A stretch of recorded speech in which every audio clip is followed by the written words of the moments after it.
get to be part of a time where it's no longer about competition, Right.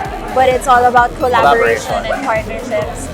And I'm just so thankful that I get to explore a new side of myself here in Republic, but also get to do projects with ABS-CBN as well and keep them as my home. And, that doesn't come by very often. Right. That's not a typical scene that you see, especially in the music industry.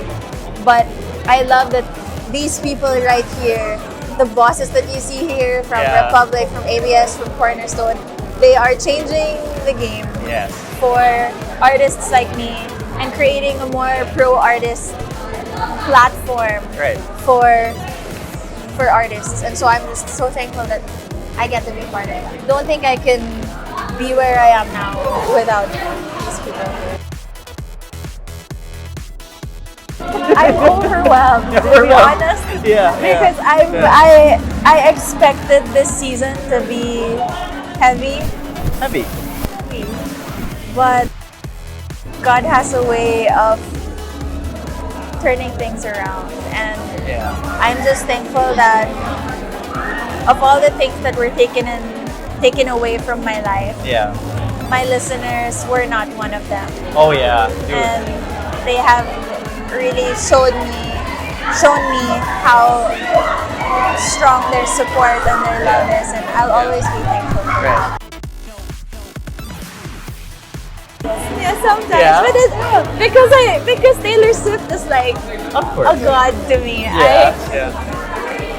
I don't feel worthy, but it's very flattering.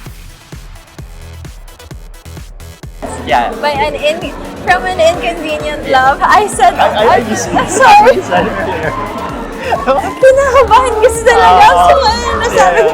But yes, an inconvenient love. Well, actually, we released it for the movie. Right.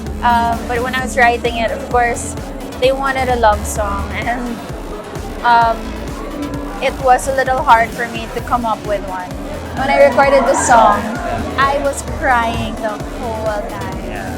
Just because I felt so much hope and so much love in my heart while I was recording it.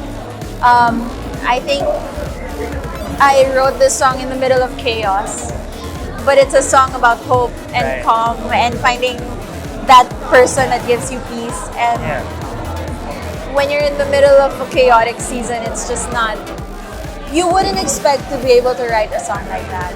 And I wanted to write a song that people can walk on the aisle with.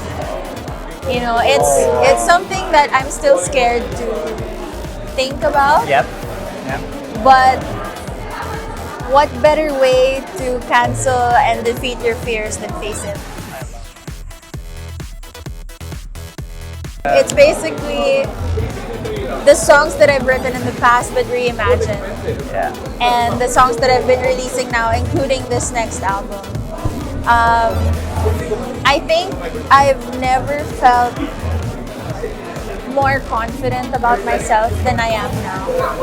Which is ironic because I fully expected that the shy Moira from before everything happened would be even shyer and more scared. But God has a way of turning things around, and for some reason, when so many branches of my life were cut off, I felt stronger. I felt more solid as not just as a creative but as a person. And so I feel like I have so much excitement because I know that when I step on that stage, it won't be the same Moira they saw at my first concert in Kia, nor the second one in Araneta. I know that this will be different. Hi everyone, my name is Moira Dela Torre, and you can follow me on Instagram, Spotify, Twitter, YouTube, and everywhere else at Moira Dela Torre. I'll be posting announcements there soon, as well as my new music. And I'm inviting you guys to my second solo Araneta concert this February 3, 2023. Tickets are now available on ticketnet.com.ph.